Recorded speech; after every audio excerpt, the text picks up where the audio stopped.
Today we're going to take our wave notes part 3. So please make sure you're open to the correct page in order for us to take notes about waves part 3, which is about refraction. The first thing we need to do is define the term refraction. Refraction is the bending of a wave when it passes from one medium to another. Remember, a medium is what a wave travels through. This occurs because the wave changes speed as it enters a new medium. So, for example, as a wave moves from a solid to a gas, or from a liquid to a gas, or from a gas to a solid, that is changing the type of medium that it is moving through. Refraction depends on the density of the media. The greater the difference in the densities, the more bending there is. So the density between sugar or syrup, which is sugar water, and the air is greater than the difference in the densities between water and air. Therefore, we can see in this syrup picture that straw is bent more greatly. So, how do different medias affect longitudinal waves? Sound, remember, is a type of energy made by vibrations. When an object vibrates, it causes movement in the particles of the medium. These vibrations create sound waves, which move through matter such as air, water, or wood. So it's the movement of these longitudinal waves between these different media. How do different medias affect longitudinal waves?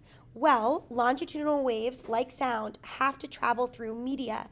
They cannot travel without matter. That means there's no sound in outer space because there's no air in outer space. So even if a siren sounds in outer space, no one will be able to hear anything because there's no way for that sound wave to travel. However, on Earth, sirens can travel through water and through air because both of those are media that sound can travel through. Refraction, we need to talk about molecules and how they're packed together. So when molecules are more closely packed together, like in a solid, it is faster for the waves to travel through. You can see that in this illustration here. Those waves move more quickly through the solid than they do the liquid. And of course, because in the gas, the molecules are the furthest apart, that is where waves move the slowest through. And we can see that in this illustrated image here.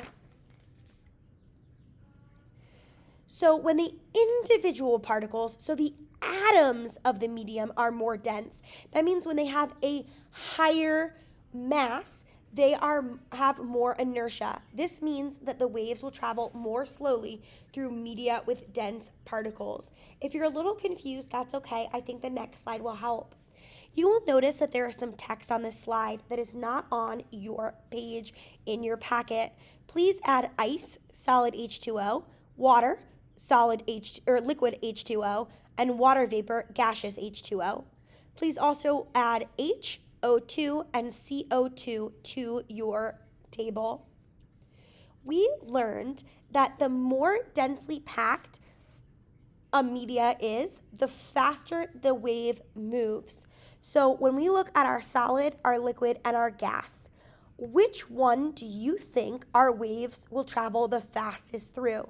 A solid, a liquid, or a gas? Hopefully you said solid. That is the fastest fastest a wave travels is through a solid. In the medium or the middle is liquid because those are mediumly distanced apart. And the slowest waves travel through water vapor or gas because those particles are the most spread out. But now we need to talk about individual particles. The individual particles, like hydrogen is a single atom and its atomic mass is quite low.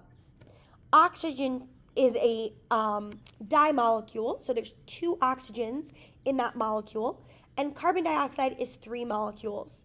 Here, in this example, the more mass that each of these molecules has, the slower they move.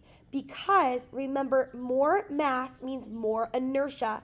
So it is harder for these larger particles to move more quickly. So hydrogen will have a relatively fast speed because its mass is the least, which means it has the least amount of inertia. Oxygen will be in the middle, and carbon dioxide will move the absolute slowest because its CO2 has the most mass. Here are some pictures of some different sound waves moving through media. So how do different media affect transverse waves? Transverse waves, like light, do not need to travel through a media. They do not have to travel through matter. And this is so important because that means that our light waves from the sun can reach Earth. If transverse waves could not travel through outer space, we would not be able to exist on this planet because the sun would not reach Earth. Transverse, great, but the media affects the movement. So light waves cause vibrations in surface atoms, which are either absorbed, transmitted, or reflected. Transparent media transmit light waves. So here we see transparent, which we've talked about a vocabulary word before. We see the word translucent, and we see opaque. And that is the way that light waves travel through these different surfaces. Translucent media can either absorb or transmit light waves. If a media allows some frequencies of visible light to pass through, but not others, it's translucent, and we talked about that. If an object allows the frequencies of visible light to pass through, but they scatter, then the object is translucent. Oops, there's a mistake. The first one, oh no, that's right, that's fine. Light cannot shine through opaque media at all. In fact, opaque media absorb all the light. And that is it. Hopefully this makes sense and we understand now about refraction.